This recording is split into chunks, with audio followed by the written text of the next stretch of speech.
Hello friends, എല്ലാവർക്കും ചെമ്പനീർക്ക് ഒരു പുത്തൻ എപ്പിസോഡിന്റെ വിശേഷങ്ങളൊക്കെ സ്വാഗതം കേട്ടോ. അപ്പോൾ ഇന്നത്തെ ഒരു എപ്പിസോഡിൽ നമ്മളെല്ലാം കണ്ടിരുന്നത് പോലെ, പ്രൊമോയിൽ കണ്ടിരുന്നത് പോലെ തന്നെ നമ്മുടെ ചച്ചി രേവതിയെ തിരികെ വീട്ടിലേക്ക് വിളിക്കുക കേട്ടോ. അപ്പോൾ നമ്മുടെ രേവതി പറയുന്നുണ്ട്, അച്ഛന് വേണ്ടി ഞാൻ വരും, അച്ഛന് വേണ്ടി മാത്രം എന്നൊക്കെ പറയുന്നുണ്ട്. അങ്ങനെ നമ്മുടെ രേവതി സച്ചിക്കൊപ്പം നമ്മുടെ വീട്ടിലേക്ക് ചെല്ലുമ്പോൾ ആകെ കരഞ്ഞുകൊണ്ടാട്ടോ ചെല്ലുന്നത്. കാരണം എന്ന് വെച്ചാൽ രേവതി ആ വീടിന്റെ മുന്നിലെത്തുമ്പോൾ തന്നെ നമ്മുടെ രേവതിക്ക് ചന്ദ്രമതി അവിടെ നിന്ന് മാറ്റിയിറക്കിയ ദൃശ്യങ്ങൾ തന്നെയാട്ടോ മനസ്സിന്റെ കൂടെ ഇങ്ങനെ ഓടുന്നത്. അപ്പോൾ വല്ലാണ്ട് നമ്മുടെ രേവതി കരയുന്നത്. സച്ചിയാണെങ്കിൽ അവിടെ ഇറക്കി വിട്ട പോലെ എന്താ പറയാ, ഒരു മൈൻഡില്ലാത്ത വീട്ടിലേക്ക് ഉള്ളിലേക്ക് കയറി ചെല്ലുന്നുണ്ട്. അപ്പൊ രേവതി ഇങ്ങനെ പടിവാതിക്കം നൽകുക കരഞ്ഞുണ്ട്. അപ്പത്തേക്കും നമ്മുടെ അച്ഛൻ രവീന്ദ്രൻ ഇങ്ങനെ വിളിച്ചു കയറ്റുന്നുണ്ട്, മോളെ വാ മോളെ, ഇത് മോളുടെ വീടാണ്, ഇങ്ങോട്ട് വാ മോളെ എന്നൊക്കെ പറഞ്ഞിട്ട് വിളിച്ചു കയറ്റുന്നുണ്ട്. അതിനുശേഷം നമ്മുടെ രേവതി വേഗം തന്നെ അച്ഛൻ്റെ കാലിൽ വീണ് മാപ്പ് പറയുന്ന ഒരു ദൃശ്യങ്ങളാട്ടോ. അച്ഛൻ ഞാൻ മനഃപൂർവ്വമല്ല, ഞാൻ അവിടെ എന്താ പറയുക ചെന്ന് പെട്ടുപോയതാണ്, ശ്രീകാന്ത് എന്നെ പെടുത്തിയതാണ്, ശ്രീകാന്ത് വർഷയോട് സംസാരിച്ച് മനസ്സ് മാറ്റണമെന്ന് പറഞ്ഞ് എന്നെ ഇവിടെ നിന്ന് കൊണ്ടുപോയത്. പക്ഷേ അവിടെ ചെന്നപ്പോഴാണ് അവരുടെ കല്യാണം കഴിഞ്ഞിട്ടാണ് അച്ഛൻ ഞാൻ അറിഞ്ഞത് എന്നൊക്കെ ആ ഒരു സത്യങ്ങളൊക്കെ വെളിപ്പെടുത്തുന്നുണ്ട്.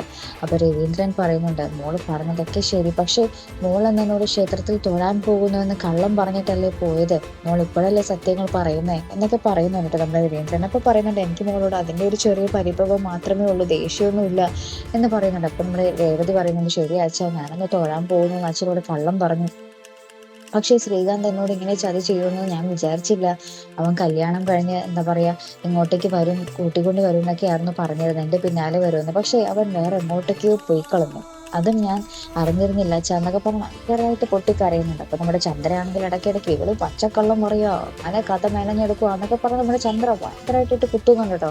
പക്ഷെ നമ്മുടെ രവീന്ദ്രൻ അതൊന്നും കൂട്ടാക്കുന്നില്ല. രവീന്ദ്രൻ പറയുന്നുണ്ട്, എനിക്കറിയാം മോളെ, മോളെ എനിക്ക് മനസ്സിലാവും, മോളെ എൻ്റെ ജീവന് വേണ്ടിയല്ലേ ഈ ഒരു പൂജിച്ച ചരടൊക്കെ അവിടെ ഹോസ്പിറ്റലിൽ വന്ന് കെട്ടിത്തന്നത്, എനിക്കെല്ലാം ഞാൻ അറിഞ്ഞിരുന്നു മോളെ എന്നൊക്കെ പറയുന്നുണ്ട്.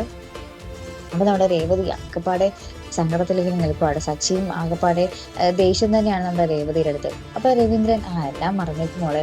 അപ്പൊ രവീന്ദ്രൻ പറയുന്നത്, മോളെ എൻ്റെ മെഡിസിൻ ഒന്ന് എടുത്ത് താരോ ചോദിക്കുന്നുണ്ട്. അപ്പൊ നമ്മുടെ രേവതി വേഗം തന്നെ ഓടിപ്പോയി കണ്ണീരൊക്കെ തുടച്ച് മെഡിസിനൊക്കെ കൊടുത്ത് ഭക്ഷണമൊക്കെ കൊടുക്കുന്ന ഒരു രംഗങ്ങളാട്ടോ. അപ്പൊ ഇതൊക്കെ കാണുമ്പോൾ നമ്മുടെ സച്ചിക്ക് ആശ്വാസമായി, അച്ഛൻ മരുന്ന് കഴിച്ചല്ലോ.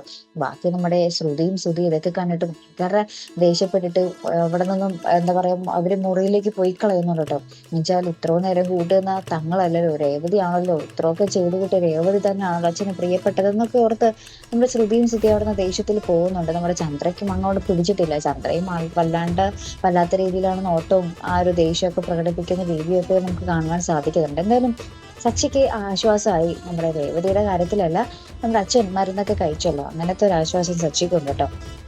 അതിനുശേഷം നമ്മുടെ രേവതി ഇങ്ങനെ സച്ചിയെ നോക്കുന്നുണ്ട്, ഇനി സച്ചി വീണ്ടും കലിപ്പ് തന്നെ ആകുമോ, അല്ലെങ്കിൽ രേവതി അവിടെ അച്ഛനോട് പറഞ്ഞ കാര്യങ്ങളൊക്കെ നമ്മൾ സച്ചി വിശ്വസിക്കുമോ, എന്തൊക്കെയായിരിക്കും അവരുടെ ജീവിതത്തിൽ, എങ്ങനെയായിരിക്കും നമ്മുടെ സച്ചിയും രേവതിയും പഴയ പോലെ ഒന്നിക്കുമോ, പഴയ പോലത്തെ ഒരു സ്നേഹം അവരുടെ ഇടയിൽ ഇനി ഉണ്ടാകുമോ, നമ്മുടെ അച്ഛൻ ഇടപെട്ട് വെക്കാറ് അങ്ങനെ ആക്കുമായിരിക്കും. എന്നാലും നമ്മുടെ സച്ചിയിൽ ഇപ്പോഴത്തെ ഒരു കലി നമ്മുടെ രേവതിയോട് പെട്ടെന്ന് അടങ്ങി പോകുമോ എന്നൊക്കെ നമുക്ക് കണ്ടു തന്നെ അറിയണം. ഇനി നമ്മുടെ അച്ഛൻ നമ്മുടെ ശ്രീകാന്തിനെ തിരികെ വിളിക്കുമോ എന്നൊക്കെ നമുക്ക് നോക്കി തന്നെ കാണാം കേട്ടോ. അപ്പോൾ ഇതുപോലുള്ള പ്രൊമോ റിവ്യൂസിലും എപ്പിസോഡ് റിവ്യൂസിലും ഒക്കെ നിങ്ങൾ മറക്കാതെ ചാനൽ സബ്സ്ക്രൈബ് ചെയ്യുക. അടുത്തൊരു വീഡിയോയുമായി വരുന്നത് വരയ്ക്കും ഗുഡ് ബൈ.